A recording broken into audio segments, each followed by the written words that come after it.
जयपुर में आज सुबह दो ट्रकों के बीच हादसा हुआ। एलपीजी से भरा हुआ ट्रक और केमिकल से भरा हुआ ट्रक। उसके बाद तबाही का कैसा मंजर था आप देख सकते हैं। यहाँ पर किस तरह के हालात यहाँ पर बने हुए हैं, जहाँ पर ये ट्रक है जिसमें दिया सलाई यानी माचिस रखा हुआ था। आप समझ सकते हैं कि बारूद का सामान था जो धधक रहा, आग धधक रही थी। ट्रक को तोड़कर दिया सलाई को निकाला जा रहा है, इसमें से पैकेट्स को। मगर ये तो एक ट्रक की बानगी है। आप हमारे साथ चलिए और हम आपको दिखाते हुए चलते हैं क्या हालात रहे हैं वहां पर सुबह 5:44 पर जिस तरह के हालात बने। ये देखिए, ये पैसेंजर कार है, यहाँ पर ये कार है। इस कार में बैठे हुए लोगों की हालत क्या हुई होगी। स्टीयरिंग तक और सीट तक कैसे गल गया है, लोहा पिघल गया है, लोहा पिघल गया है। सुबह के खुश्क आंखों ने जब ये मंजर देखा होगा तो जार जार कैसे रो रहा होगा। ये केमिकल है देखिए, और इस तरह से ये आग लगी हुई है। ये गाड़ी देखिए, इस गाड़ी को देखिए, ये भी कार है। इस कार में भी जो लोग बैठे हुए थे उनकी हालत का अंदाजा आप लगा सकते हैं कि पहिए तक गल गए हैं, लोहा पिघल गया है। तो इंसान की हालत क्या रही होगी आप इसका अंदाजा लगा सकते हैं। जहां तक जाइएगा आप इस तरह से तबाही का मंजर है। जहां पर ये मोटरसाइकिल देख लीजिए, बहुत सारे सुबह सुबह बाइक सवार लोग भी चल रहे थे और इस तरह से कई मोटरसाइकिल आपको यहाँ पर दिखाई देंगे जो यहाँ पर बिखरे पड़े हैं। ये देखिए, एक मोटरसाइकिल यह भी है, ये ट्रक है। जहां तक नजर जाएगी यहाँ पर तबाही का मंजर। सुबह 5:44 के आसपास की घटना ये बताई जा रही है जब यहाँ पर भीषण हादसा हुआ। एलपीजी सिलेंडर गैस से भरा हुआ ट्रक और ऊपर से उधर से केमिकल का ट्रक जो आ रहा था। ये देखिए, ये एक एक करके हटाया जा रहा है, एक एक करके हटाया जा रहा है और लगातार ये रेस्क्यू का काम चल रहा है। इन ट्रकों से डेड बॉडी निकाली गई हैं। जो लोग हमें बता रहे थे प्रत्यक्षदर्शी कि जब सुबह 5:44 या 5:45 बजे की जब घटना हुई तो आप सोचिए क्या मंजर रहा होगा। ये इंडियन का एलपीजी गैस का इस तरह से ये गाड़ी है जहां पर सुबह से इसे ठंडा करने की कोशिश लगातार जारी थी। ये सारे दमकल जो हैं उसे ठंडा करने के लिए लगाए हुए थे।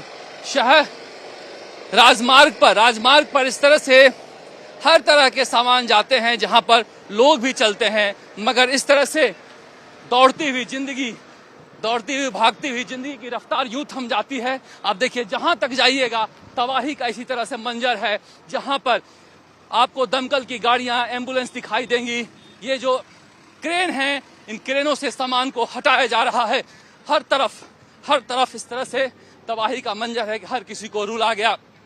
ये अभी भी आसपास के इलाकों में जिस तरह से आग लगी हुई है, आप धुआं उठता हुआ दिखाई दे रहा है।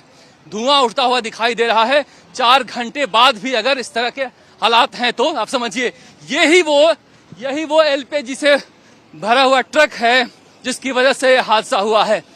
ये एलपीजी से भरा हुआ ट्रक रॉन्ग साइड से आया है और उधर से आती हुई वो जो गाड़ी है वो केमिकल से भरी हुई वो टकरा गया। और इस जगह पर ये हादसे का असली जगह है जहां पर उस एलपीजी टैंकर से गैस निकली और ऐसे निकली कि वहां पर जो गाड़ियों में लोग बैठे हुए थे वो निकल नहीं पाए। हवाओं में, फिजाओं में वो गैस घूमने लगा और जो पेट्रोल की गाड़ियां थी, सीएनजी गाड़ियां थी, इलेक्ट्रिक गाड़ियां थी, वो सारे के सारे धू कर जलने लगी। लोग आग में लपटे हुए भागते हुए नजर आए। देखिए, बस को लेकर जाया जा रहा है। आप सोचिए, डबल डेकर बस है जिसमें स्लीपर बस कहते हैं इसको, इसमें ऊपर लोग सोते हैं। सोए हुए लोगों की हालत क्या रही होगी सुबह 5:45 बजे, इसका अंदाजा आप लगा सकते हैं। जहां तक जाइएगा हर जगह तबाही का मंजर, रुला देने वाला मंजर। बड़ी संख्या में 44 के आसपास अब लोगों की संख्या हो चुकी है। जयपुर के सवाई मानसिंह अस्पताल में एम्बुलेंस की कतारें बता रही है कि हादसा कितना बड़ा था। इस तरह से सड़क साफ करवा रहा है प्रशासन, क्योंकि सुबह से ट्रैफिक यहाँ पर रुका हुआ है। इससे भी बड़ी बात है कि कई जिंदगियां रुक गई है इस हादसे में।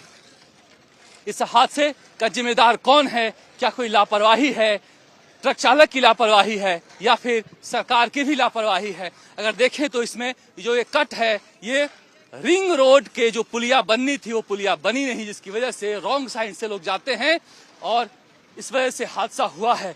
वो पुलिया पिछले 4 साल से यूं ही पड़ी हुई है। तो कहा जा सकता है कि ठीक है, रॉन्ग साइड से वो ट्रक गया, क्योंकि वही जाने का एक रास्ता है रिंग रोड पर जाने का। मगर अगर 4-5 सालों से रिंग रोड की पुलिया अधूरी पड़ी हुई है तो रास्ता यही है। इसलिए इसमें दोष सरकार का, प्रशासन का भी उतना ही है जितना ड्राइवरों की लापरवाही है। मगर ये जो तबाही का मंजर नए साल से पहले जयपुर के लोगों ने सुबह सुबह देखा है वो दिल दहला देने वाला है।